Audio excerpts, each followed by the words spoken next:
అందరికీ నమస్కారం అండి. ఈరోజు పేపర్లో ఒక వార్త చూశానండి. డ్రంక్ అండ్ డ్రైవ్లోని ఒక అబ్బాయి దొరికిపోయిన తర్వాత ఆ అబ్బాయి ఆత్మహత్య ప్రయత్నం చేశాడు అని చెప్పి.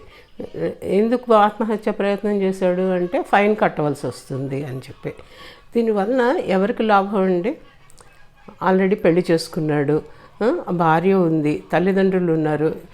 తల్లిదండ్రులకి గర్భశోకాన్ని కలిగించడానిక, భార్యని విధవని చేయడానిక ఎందుకు అలాంటివి చేయాలి? అసలు ఫస్ట్ తాగడమే తప్పు. తాగిన తర్వాత దొరికిపోయిన తర్వాత ఆ ఫైన్ ఏదో కట్టే ప్రయత్నం చేయాలి తప్పించి ఆత్మహత్య చేసుకోవడం వలన ఏం లాభం వస్తుంది? ఎవరిని ఉద్ధరిస్తున్నట్టు అది.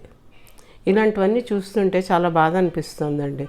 అందుకని ప్లీజ్ మీరు తాగితే తాగండి, అదంతా ఇప్పుడు ఈ కాలంలో అదొక ఎంజాయ్మెంట్ అయిపోయింది. తాగిన వాళ్ళు దొరికారే అనుకోండి, దొరకకుండా తాగి ఎందుకు డ్రైవ్ చేయాలి? తాగి డ్రైవ్ చేయడం వలన మీకు నష్టం జరుగుతుందనే కదా వాళ్ళు పట్టుకునేది. తాగి డ్రైవ్ చేయడం వల్ల యాక్సిడెంట్లు జరుగుతాయి, ఇంకా కొంతమంది ప్రాణాలకి హాని జరుగుతుంది. అందుకే కదా అవన్నీ పెట్టింది. మీరు తాగి ఎందుకు డ్రైవ్ చేస్తారు? తాగి డ్రైవ్ చేయకండి. చక్కగా అక్కడే కూర్చొని, ఎక్కడ తాగారో అక్కడే కూర్చోండి. రేపు పొద్దున్న మత్తు దిగిపోయాక వెళ్ళండి, అప్పుడు ఎవరు పట్టుకోరు కదా మిమ్మల్ని. ఏమంటారు?